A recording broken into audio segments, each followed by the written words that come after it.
Hey guys, Crewman here. The Gold Shell KA Box Pro has been released for about a little over a month now, and as the KASPA hash rate has gone way higher than we thought, the price of this device has dropped by about almost half. Is this worth buying? Well, stay tuned. This review is sponsored by Crypto Miner Bros, your one-stop shop for all home ASIC buying needs. They have every major brand and every major ASIC you can think of, and their prices are all shipped to your door. So there will be no hidden fees, and you will literally only pay the price that shows up here. Use code CRUITMAN for $70 off your next purchase. So thank you again to Crypto Miner Bros for sponsoring this review. So thank you again to Crypto Miner Bros for sending me this review unit. Now, as you can see, the price has changed quite a bit from the original launch price. So it's $1,249, and you can use code CRUITMAN for $70 off. And here are the specs of this puppy. It is 1.6 gigahash at 600 watts, and it connects via Ethernet. Let me go ahead and show you a quick unboxing of it. Alright, so here's me unboxing it. Here are some plugs it came with. They're very much, there's tons of warning labels on them. I mean, to be fair, these plugs can be somewhat confusing to plug in. You can see this, the Wi-Fi adapter. I mean, this thing uses like 600 watts. So, as far as home mining goes, it's pretty much the biggest I would probably recommend. After 600 watts, it becomes a little bit more than just a home miner. Sorry, I've got a lot of boxes everywhere. I've been getting some packages in, which has been very nice, and I'm very appreciative to everybody. Alright, so here's the miner. And you can see there's like 500 warnings on it to make sure that you have it set up right. So if you are using a non-modular power supply, which is what this came with, and I'm glad I looked at that because I was honestly a little bit confused. It looks like you plug in these two right here into back here, which makes sense, and it's interesting the way these are wired. There's basically two of them wired into this server power supply. They're warning you how to plug it in, and there's tape labels here. There must be a lot of people burning these, or people have burned Gold Shell power supplies in the past. So I don't know if this was Gold Shell that did this or Crypto Miner Bros, but props to them for doing this like that. Okay, so you can see that I set it up. Basically, what I did was I did not use the power supply that Crypto Miner Bros provided me. I'm just feeling the fan; it's a little hot there. I used three 6-pin 16 AWG cables that I had spare from my old GPU mining. I felt more comfortable using it that way, and I used an HP server power supply. The way I installed it was I wanted the fans the airflow to face the same way as the rest of the shed. So that was what I was checking. And like I said, I used a 1200 watt HP server power supply, so I should have no issues running the KS0 ULTRA and the KA Box Pro on this power supply. Alright, so let me talk about how you set the miner up. I'm just going to use screenshots to show you. The first thing you want to do is you want to find your IP of the miner and tell you the initial password right there. They don't specify the username, but it's admin. So you just type in your username, and then you type in the password, and you hit unlock on the miner. And you want to make sure that it showed that the lock symbol up here shows unlocked when you get into the web GUI, or you're not going to be able to access anything. Next, you're going to want to go to settings, and the first thing you're going to do is change your password. Now, I double checked the firmware settings. If you have 2.2.1, you have the latest firmware settings, and you don't need to update the miner. And then finally, you go to miner and you put the pool configuration. For the URL, I use KA pools, so you put that in there. Now, the one thing that I found slightly confusing and that I just kind of figured out on my own is for the miner name, it's going to be your wallet address dot user or dot name of the device. So, because usually there's a place to put your address, at least in the Ice River ones that I've worked on. So I kind of just had to wing that and hope it worked, and it did work. But they don't really specify that, so make sure for the miner name you put your address, the wallet address you want to mine to, dot the worker name. And then after that, you're ready to go. I've had my miner mining for about 48 hours now, and you can see the settings right here on the web GUI, and you can see the hash and the temperatures. Now that we went over the installation and the setup, let me go over the two things that you really care about, the efficiency and the profitability. So the first thing is I want to go over the efficiency of comparing. I'm going to compare it to the KS0 ULTRA, which I did a review on about a month ago, just so you have a comparison. The KS0 ULTRA, the efficiency is 0.25 watts to hash, whereas the KBox Pro is 0.37 watts to hash. And in terms of efficiency, lower is better. But one thing I do want to note is comparing the prices on Crypto Miner Bros, and you can see the current prices as of time of this filming, which is July 25th. You can see them right down here. We have the KBox Ultra cost $11.79 and the KS0 Ultra cost $3.29. Now this is after using code CRUITMAN for $70 off. So with the fact that you get 1.6 gigahash, 1.6 terahash versus 400 on the KBox Pro versus 400 gigahash on the KS0 Ultra, basically means you're getting 4x hash rate over the KS0 Ultra on the KBox Pro. So to buy 4 KS0 Ultras would cost you $1,316 versus $1,179 if you were just to buy a single KBox Pro. Now, while the overall efficiency of the KS0 Ultras is better, the price difference, in my opinion, is enough that because when you buy these home miners right now, your profitability is pretty low, that I think you're better off buying a single KBox Pro over the 4 KS0 Ultras at the time of this filming. Now, obviously, prices can change and throw all of this math out of the water, so you have to do the math. But like I said, I think that the initial price is more important than overall efficiency because of how low the profitability is on these KASPA miners due to the current yield. And I'll explain that in a second. So now what you've all been waiting for is my profitability numbers. How I got the profitability is I took the KASPA hash rate numbers from July of 23 till now, and I tried to figure out the percentage increase of the KASPA network hash rate. And then what I did with the top is the KS0 Ultra numbers.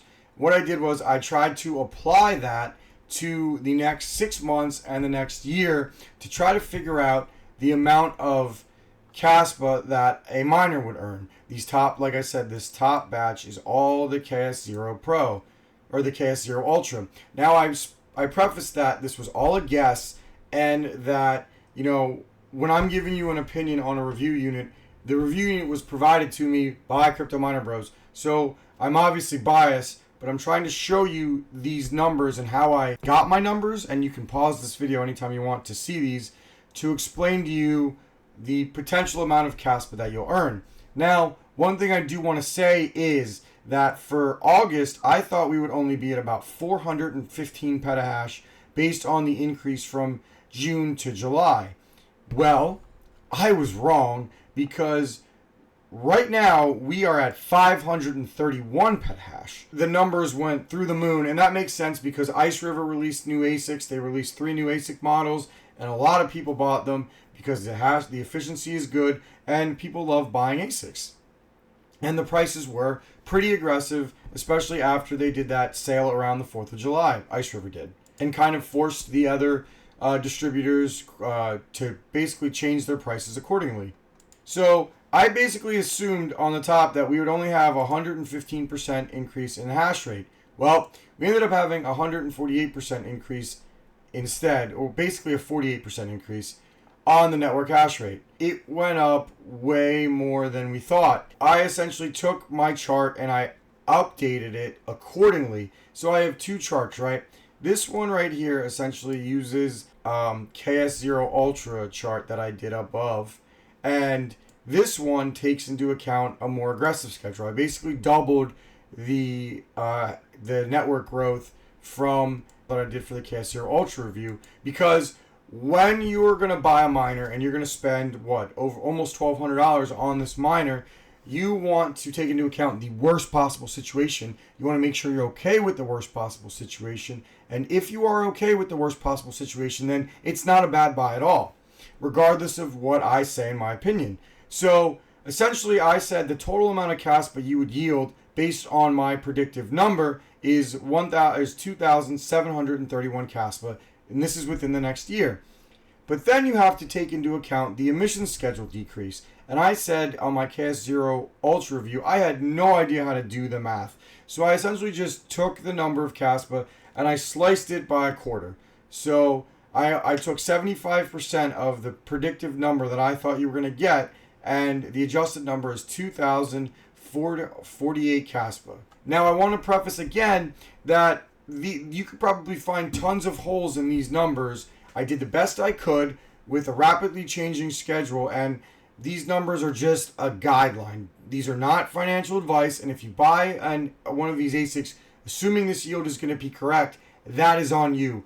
I am just trying to give you some kind of idea. You basically will need KASPA to 3x to make a little bit of a profit. Now remember, you can write off the purchase of the miner, so you're probably looking at about $200 or so off. So you're probably looking at about like an actual cost of like $975, give or take. So if KASPA 3x's, you will make a profit on it using those numbers. Now if we go back and we use the KS0 ULTRA schedule, now I adjusted August accordingly, but I scaled down otherwise, then you will see that you will generate about 3,834 or 32 KASPA. And then if you take into account the emissions change, you take 25% of that, and you're looking at about 2,874 KASPA. With that prediction, you only need KASPA to double, and then you'll make a profit, assuming you hold all of your KASPA, which if you buy these ASICs, you cannot sell any of your KASPA or you're going to lose money. And that puts it in line with the same, basically the same results of the KS0 ULTRA. And how I got those KASPA numbers was I basically put the KA box in hashrate.no, and I used, this is 11 cents power, and this is what I would be generating today. And I'm basically using that to count as the 1st of August, and that's where I got my amount of KASPA that I get per day, and I went down from there to generate my schedule. So this is the profitability at 11 cents. Right now you're making about $3.05 a day. Now my new rate is going to be 12.7 cents, and that's going to kick in about a week. So it'll be basically 13 cents for all intents and purposes. So my profit will go down to $2.77 a day. So I know this was complicated, and I probably did it very long-windedly, but I really wanted you guys to make sure you understand what you're getting yourself into with this. Because like I said, inherently this is a biased review because I am getting a review unit from a company to promote the product. But at the same point, if you are interested in buying this miner, I want you to see the numbers and to see if it's something that interests you. The KASPA network hash rate is rising much faster than I had anticipated this month. And generally, if you've been following KASPA for any length of time, you will kind of notice it seems to have periods where it jumps up. Like if we go back to the September 2023, it jumped from September 25th, it was at 29 petahash, to if we go to November 25th, it was at 83 petahash. So it overdoubled, like it went 2x plus on the hash rate. But then like if you go to like January, so if you go from January 1st, we're at 138 petahash. Then if you go to like April 1st, a 4-month period, we only went up 60 petahash. So there was a 3-month period where we didn't have that much of a network rise. And then if you go from April 1st to June 1st of 2024, you basically notice that we went up 100 petahash. So it seems like whenever there's a miner released, or there's a new batch of miners that are released, the network hash rate explodes, and then for a few months it kind of settles down. So will that happen again? I have no clue. But maybe maybe my numbers are off. Maybe we're somewhere in the middle. I honestly don't know. But what I will say is that, in my humble opinion, if you really love KASPA and you want a pretty good miner, but you're not sure which one to get, I would probably say as of now, I would rather have one KA Box Pro rather than 4 KS0 Ultras. And I know people are going to tell me, Croup Man, efficiency is really important. And yes, I agree that efficiency is really, really important. But for that $200 that you're going to save buying the KA Box Pro over the KS0 Ultras, but I think the efficiency drop is worth, because right now yield is so low that every dollar counts in terms of saving money when buying these miners. So in conclusion, if you want a KASPA miner and you are a home miner, I think the KA Box Pro is worth buying under two conditions. One, you have absolute complete faith in KASPA. You have to truly believe that KASPA is going to 2x in price at least, and you have to pretty much assume it's going to 3x in price to really, really make enough money back to justify buying this thing. So you have to really, really, really believe in KASPA. And you also have to be super disciplined. Like, if you sell any of your KASPA to try to recoup your money on this thing, you wasted your time. You should have never bought this thing. So that is the first thing. And second, which kind of relates to the first, you have to be comfortable taking the risk and spending $1,200 on this ASIC. Now, will the price go down? I honestly don't know, because if you look at the price when Panda did his review, and I'll put a link to that down below so you can check out his review as well. It was almost $2,500, and that was a month ago. So now we're looking at about $1,179 on Crypto Miner Bros. So maybe as the network goes up, the price goes down. I honestly don't know. But if you believe in KASPA and you want a home ASIC miner, this is a solid choice. I believe the price difference is worth the efficiency loss that you get, but you really have to believe in KASPA to justify buying this miner. Otherwise, if you're looking to get into home ASIC buying and you're a first-time buyer, I don't think I would recommend the KA Box Pro in that sense. I think there are better home ASICs for a first-time buyer. So thank you again for watching. Please like and subscribe. Thank you again to Crypto Miner Bros for sponsoring this video. Remember, code CROUPMAN to get $70 off this miner for a final cost of $1,179 shipped to your door. Thanks again for watching. Please like and subscribe. I'll have profitability videos coming up in a few weeks. Croup Man is out.